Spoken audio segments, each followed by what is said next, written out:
إن الحمد لله والصلاة والسلام على رسول الله أما بعد money management কোর্সের তৃতীয় পর্বে আপনাকে মোবারকবাদ জানাচ্ছি। আশা করি আপনি পূর্বের দুটি পর্ব দেখেছেন। এখন এই পর্যায়ে আমরা মেকিং মানি তথা টাকা উপার্জন করা পদ্ধতি এবং সিস্টেম নিয়ে আলোচনা করব। স্বাভাবিকভাবে অর্থ উপার্জন করার চারটি পদ্ধতি হালাল পন্থায়। এক নম্বর হচ্ছে চাকুরি করা, দ্বিতীয়ত হচ্ছে ব্যবসা করা এবং তৃতীয়ত হচ্ছে কৃষি বা যে কোনো ধরনের পেশার মাধ্যমে উপার্জন করা এবং চতুর্থ হচ্ছে ভিক্ষা করা। তো সাধারণত হালাল পন্থার মধ্যে এই চারটি ক্যাটাগরি পড়ে যেখানে আমরা টাকা উপার্জন করতে পারি। এখন আমরা এর মধ্যে কোনটার মান কোন ধরনের হবে এবং কোনটা কোন স্তরের এই বিষয়টি বোঝার চেষ্টা করব। তো এর মধ্য থেকে সর্বোত্তম উপার্জন হলো নিজের হাতের উপার্জন তথা নিজের পেশা এবং পরিশ্রমের মাধ্যমে যেই টাকা উপার্জন করা হয়, অর্থ উপার্জন করা হয়, সেটাই সর্বোত্তম। কারণ হচ্ছে যে অধিকাংশ নবীগণ কোনো না কোনো পেশার মাধ্যমে উপার্জন করতেন এবং নিজ হাতের উপার্জন উত্তম হওয়ার ব্যাপারে হাদিসও বর্ণনা রয়েছে। তো আমরা জানি হযরত দাউদ আলাইহিস সালাম লোহার মাধ্যমে যুদ্ধের বিভিন্ন সরঞ্জাম তৈরি করে অর্থ উপার্জন করতেন এবং এক এক নবীর এক একটি বিষয় এবং এক একটি পেশার মাধ্যমে তারা উপার্জন করতেন। এবং বিশেষত রাসূলুল্লাহ সাল্লাল্লাহু আলাইহি ওয়াসাল্লাম নবুয়তের পূর্বে ছোটবেলাতে হযরত হালিমা সাদিয়া রাদিয়াল্লাহু তাআলা আনহার সেখানে ছাগল চড়িয়েছেন এবং পরবর্তীতে তিনি ব্যবসাও করেছেন। এই ধরনের এক এক নবী এবং পরবর্তী সাহাবায়ে কেরামও বিভিন্ন পেশার মাধ্যমে তারা উপার্জন করতেন এবং এটাই সর্বোত্তম উপার্জন বলে বিবেচিত।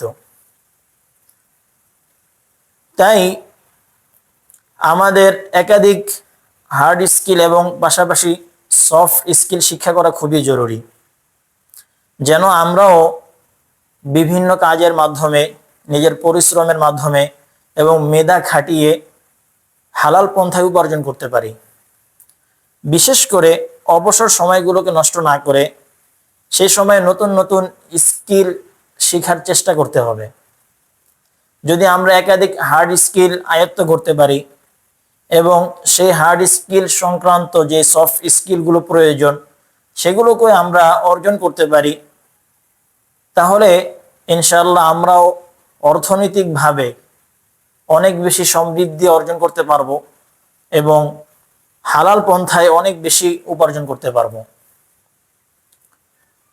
তবে দ্বিতীয় বিষয় হচ্ছিল যে ব্যবসার মধ্যে অনেক বেশি বরকত রয়েছে এবং সাহাবায়ে কেরাম ব্যবসার মাধ্যমে অর্থনৈতিক সমৃদ্ধি অর্জনের পাশাপাশি দ্বীনের দাওয়াতও পরিচালনা করতেন, যার ফলে অল্প সময়ে অনেক বেশি দ্বীনের দাওয়াত ছড়িয়ে পড়েছে পৃথিবীতে এবং এর অনেক মর্যাদাও হাদিসে বর্ণনা করা হয়েছে।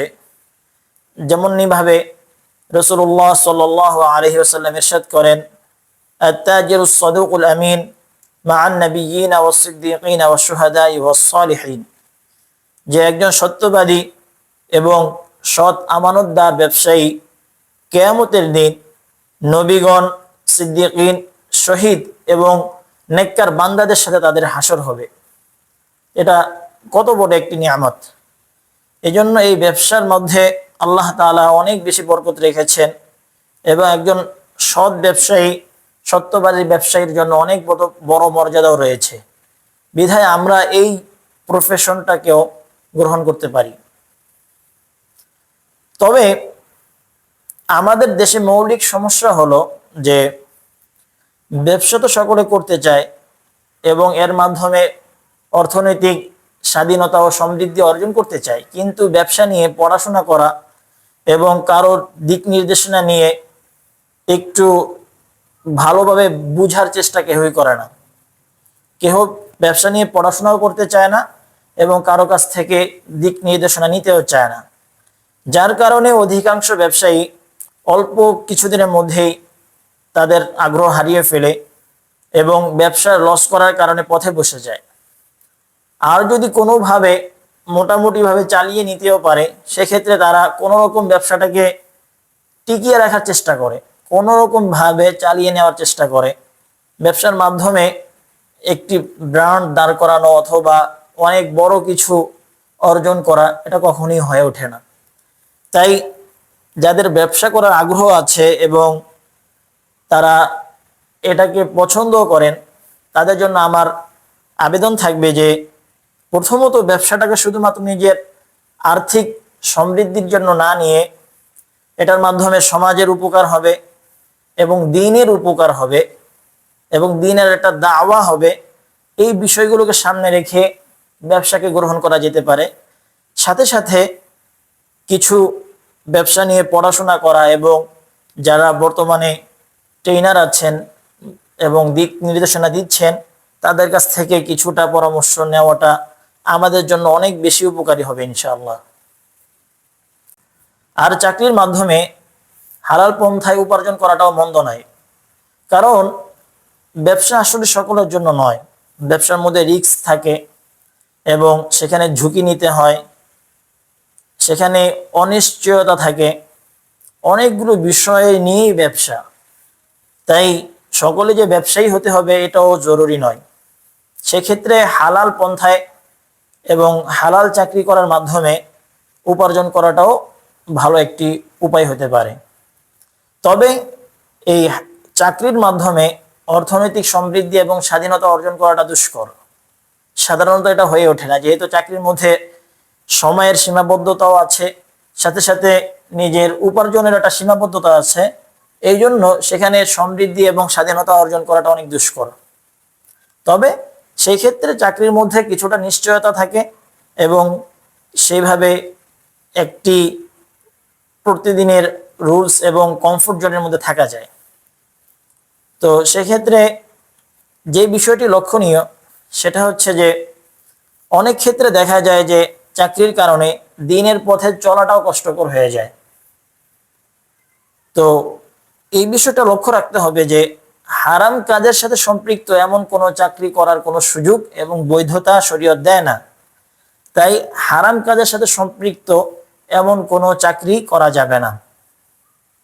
এখন বিশেষত যারা এমন কোনো কোম্পানি বা প্রতিষ্ঠানের চাকরির সাথে যুক্ত আছেন যে কোম্পানির কার্যক্রম শরীয়ত বিরোধী অথবা সমাজের জন্য ক্ষতিকারক হয়ে থাকে, তাহলে সেখান থেকে আপনি চাকরি করার মাধ্যমে হয়তোবা কিছু অর্থ উপার্জন করতে পারবেন, কিন্তু দিন শেষে গিয়ে আপনার দুনিয়া এবং আখিরাত উভয়টি ধ্বংস হয়ে যাবে।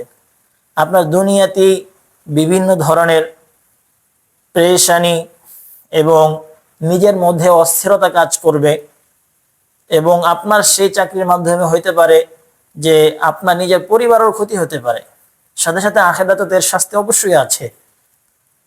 তাহলে সেক্ষেত্রে আপনার জন্য করণীয় হচ্ছে যে আপনি এর বিকল্প অন্য কোনো হালাল পন্থায় উপার্জন করার ব্যবস্থা করতে পারেন কিনা সেই চেষ্টা চালিয়ে যান এবং দিল থেকে আল্লাহ তাআলার কাছে দোয়া করেন যে আল্লাহ তাআলা যেন আপনার জন্য একটি হালাল পন্থায় উপার্জনের ব্যবস্থা করে দেন। আমি আপনাকে এতটুকু আশ্বাস দিয়ে বলতে পারি, এতটুকু দায়িত্ব নিয়ে বলতে পারি যে আপনি যদি বাস্তবিকভাবেই অন্তর থেকে চেষ্টা করেন, আল্লাহ তাআলা অবশ্যই রাস্তা খুলে দিবেন।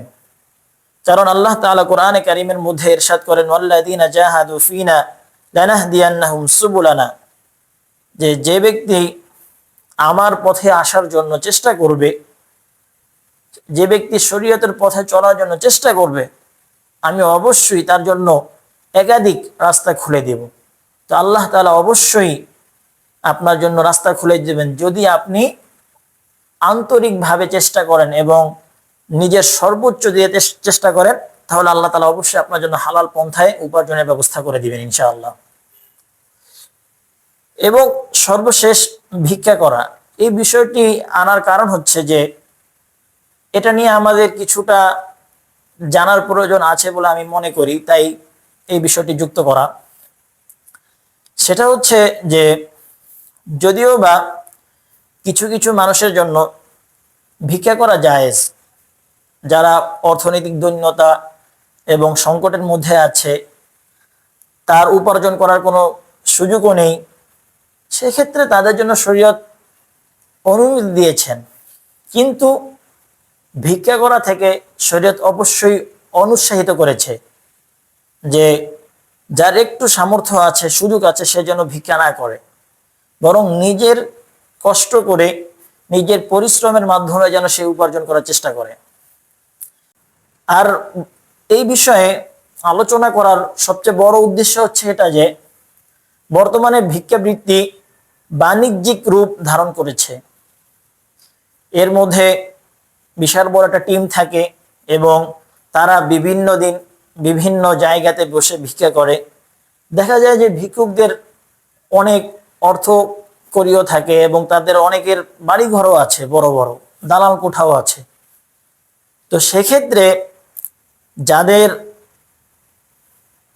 এই ধরনের ভিক্ষাবৃত্তি যারা পেশা বানিয়ে নিয়েছে এবং তাদের অর্থকড়ি যথেষ্ট পরিমাণ থাকা সত্ত্বেও তারা ভিক্ষা করছে, তাদের মৌলিকভাবে শরীয়তের পক্ষ থেকে তাদের ভিক্ষা করার কোনো অনুমতিই নেই এবং তাদের শরীয়তের দৃষ্টিকোণ থেকে তাদের জন্য ভিক্ষা করা হচ্ছে হারাম।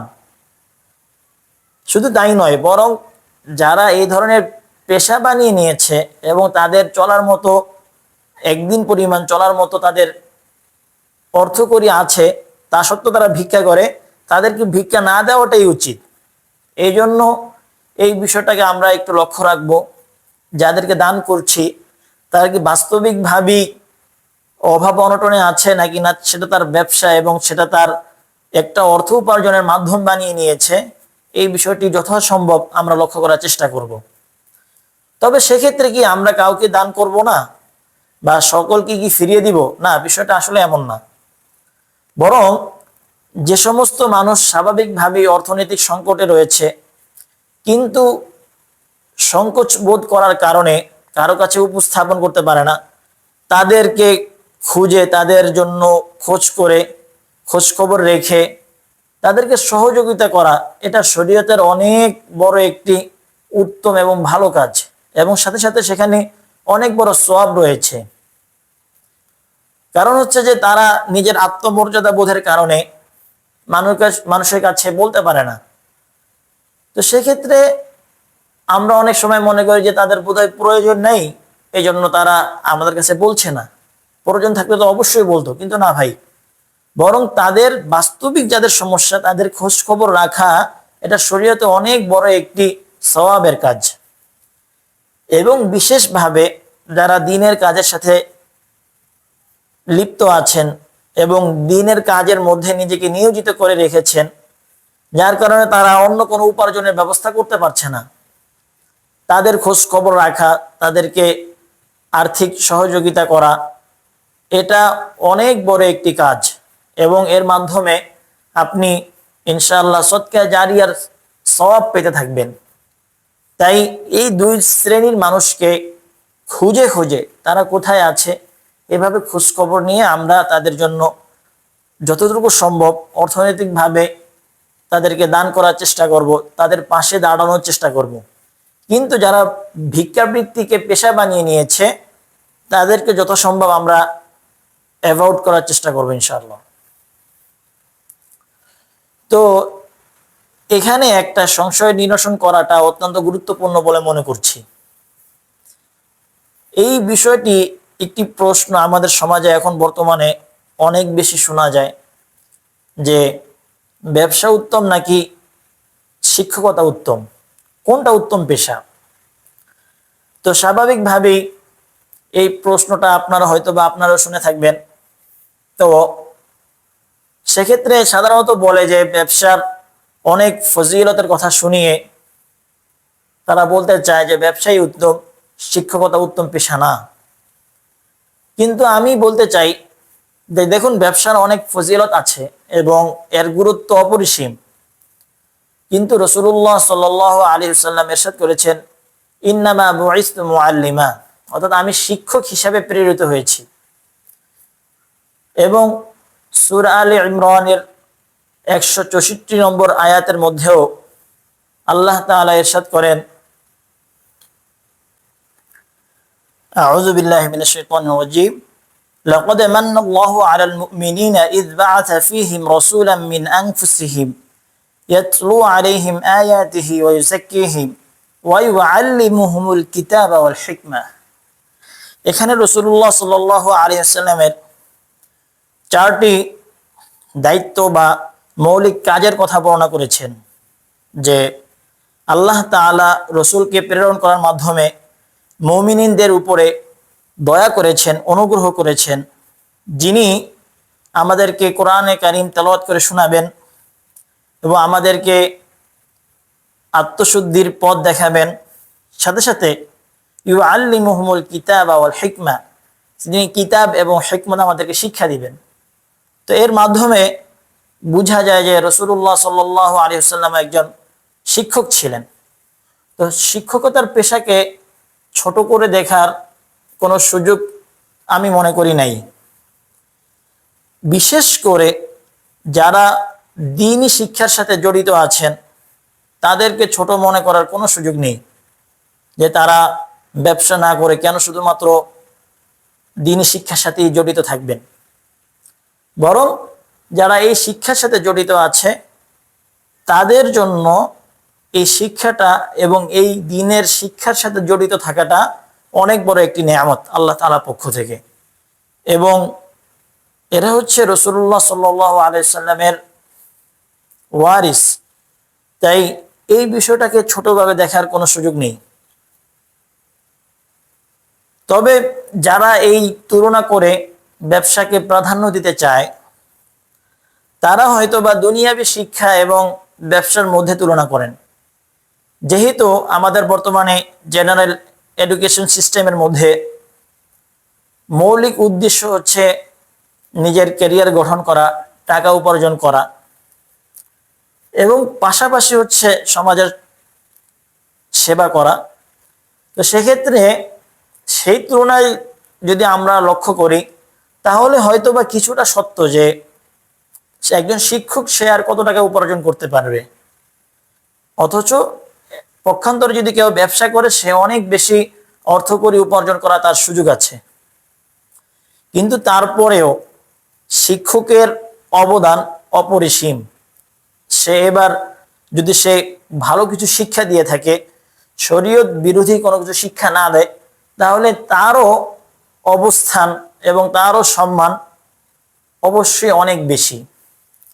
এবং দেখবেন বর্তমানে অনেক বেশি টাকা পয়সার মালিক অনেকেই আছে, সকলে নিজের নিজের ব্যবসা প্রতিষ্ঠান এবং কোম্পানি নিয়ে যে যার মতো করে চেষ্টা করে যাচ্ছে। তাদের মধ্য থেকে যারা নিজের জীবনের অভিজ্ঞতাগুলো মানুষের সামনে শেয়ার করছে এবং অন্যকে শিখাচ্ছে, তারাই কিন্তু মূলত এই শিক্ষকতার ফরম্যাটে আমাদের সামনে আসার কারণে তাদেরকে আমরা সম্মান করি। বিধায় শিক্ষকতার পেশাটাকে খুব ছোট মনে করা আমি মনে করি যে উচিত হবে না। তবে যদি এই দুইটিকে সমন্বয় করা যায় সেটা সর্বোত্তম। অর্থাৎ দ্বীনি খেদমতের পাশাপাশি ব্যবসার মাধ্যমে যদি অর্থনৈতিক চাহিদাগুলো পূরণ করা যায় তাহলে সেটা সর্বোত্তম পন্থা বলে আমি মনে করি। এবং সাহাবায়ে কেরামের মধ্যে বিশেষ করে আমাদের হযরত আবু হানিফা রাহিমাহুল্লাহ তাআলা সহ এবং অনেক বড় বড় উলামায়ে কেরাম এবং আকাবিররা চলে গিয়েছেন যারা এইভাবে দ্বীনি খেদমতের পাশাপাশি ব্যবসা এবং বিভিন্ন ধরনের পেশার মাধ্যমে অর্থ উপার্জন করেছেন, যার দ্বারা তারা আরো বেশি সমৃদ্ধি অর্জন করতে পেরেছেন, আরো বেশি দ্বীনের খেদমত করতে পেরেছেন। তো আল্লাহ তাআলা আমাদের এই উভয়টিকে সমন্বয় করে সুন্দরভাবে সমাজে অবদান রাখার তৌফিক দান করুন। তো এই পর্বটি এখানেই শেষ করতে যাচ্ছি। আল্লাহ তাআলা আমাদের সকলকে হালাল পন্থায় বেশি বেশি উপার্জন করার এবং নিজের, পরিবারের, সমাজের এবং সাথে সাথে দ্বীনের খেদমত করার তৌফিক দান করুন। আমিন। আসসালামু আলাইকুম ওয়া রাহমাতুল্লাহি ওয়া বারাকাতুহু।